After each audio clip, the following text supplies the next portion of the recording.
Hi. Sorry, I was shaving. Cut myself. What can I do for you? Portia Weissman owned a firefighting tool. She kept it at the spa for security. Have you seen it? No. She had some kind of weapon at the spa? Well, that's totally against company policy. We'll be back. Looking forward to it.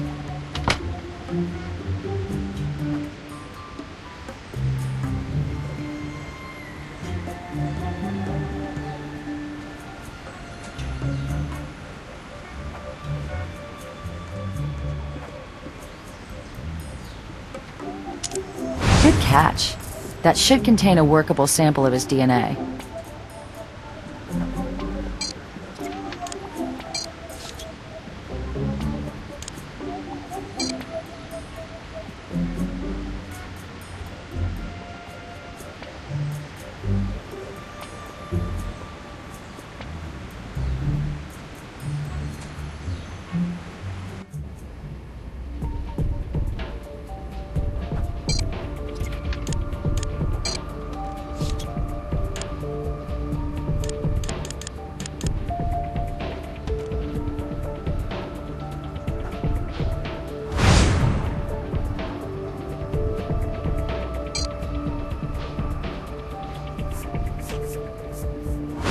Pete Baja's DNA, ready for processing.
Baja was in Portia Weissman's apartment, even though he told us he'd never been there.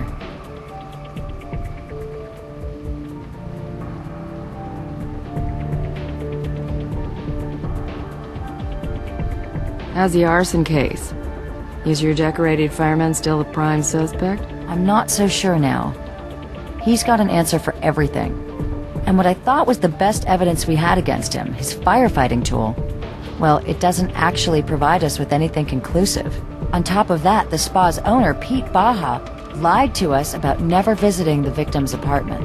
All right. Well, talk to Brass. See if he can help you take a closer look at this, Mr. Baja.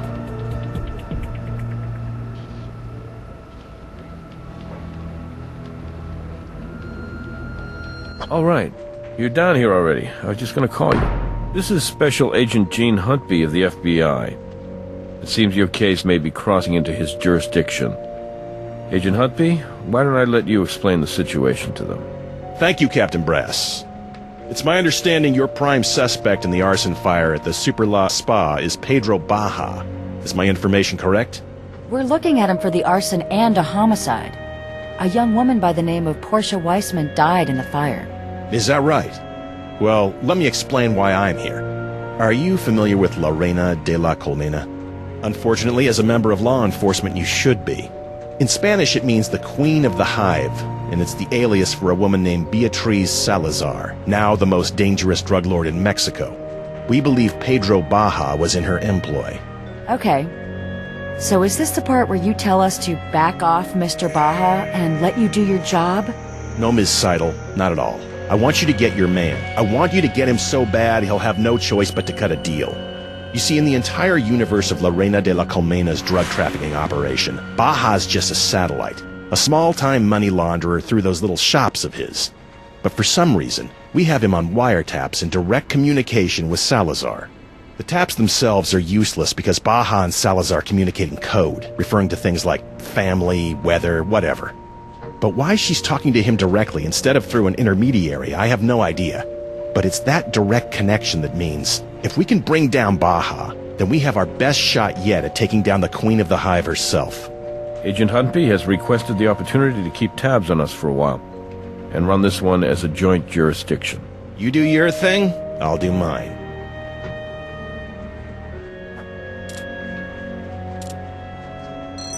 Based on what evidence? I was there when Baja said he'd never been in Portia Weissman's apartment. His DNA in that apartment will get you your warrant.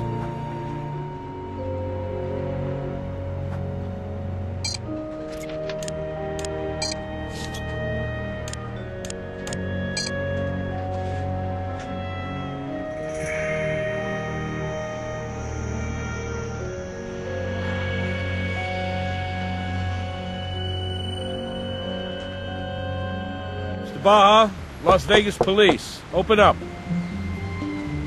Looks like he's not here. Guess we'll have to execute the warrant without him.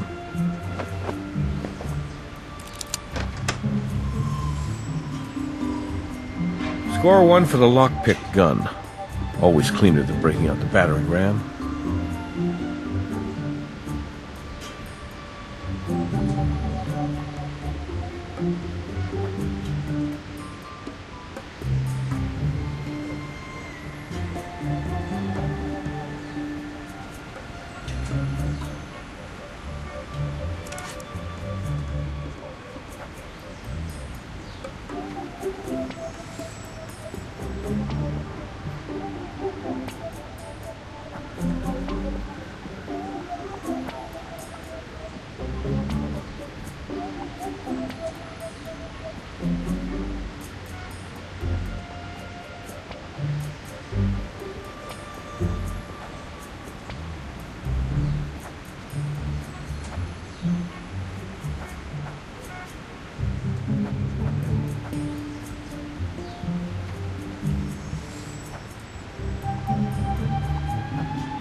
Looks like an empty financial or legal portfolio with the spa's logo on it. Those records we found in the Vic's oven are just the kind you'd keep in a binder like this.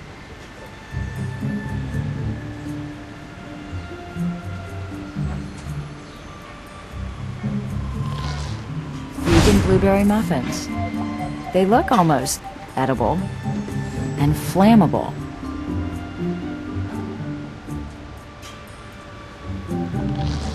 Look at that. The hard disk isn't screwed in.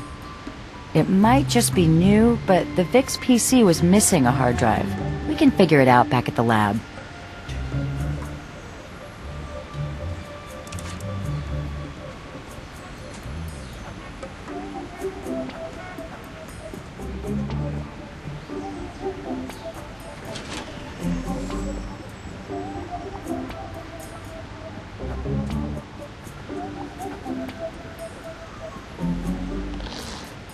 These tax forms claim that Superla Spa was highly profitable.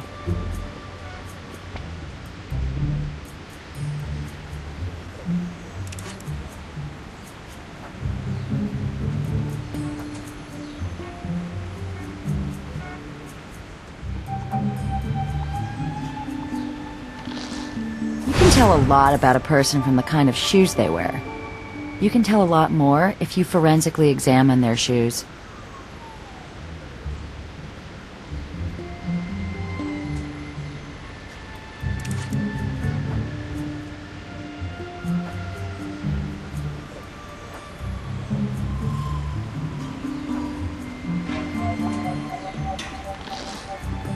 Just like the tool we got from Reed.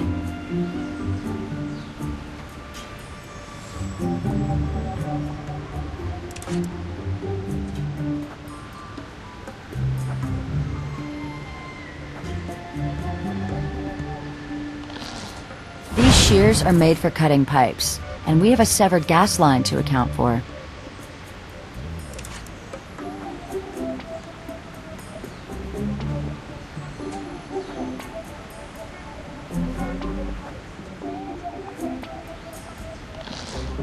I wonder why they need so much acetone. Place is a little too masculine for manicures.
I would expect that to be Pete Baja's fingerprint, since we found the ledger in his office.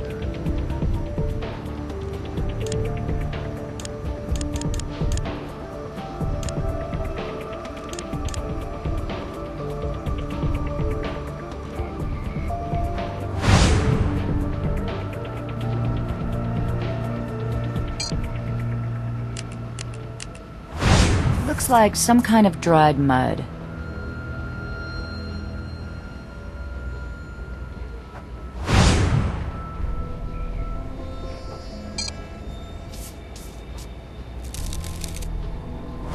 Just where someone would hold a shoe when putting it on.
Could tell us who handled this tool.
Look at how the imperfections on the blade match up to the markings on the gas line. These shears were used to cut that gas line.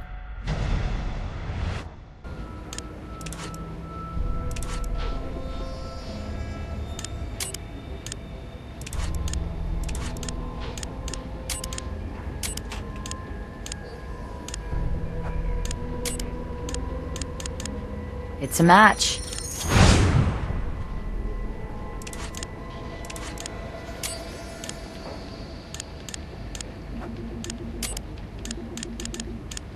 Each side of the tool matches one of the distinct shapes ventilating the spa's drywall.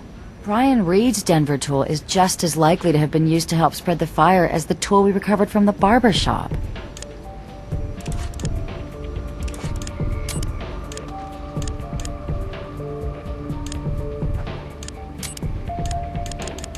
The tool from the barber shop could have been used to break into Portia's apartment.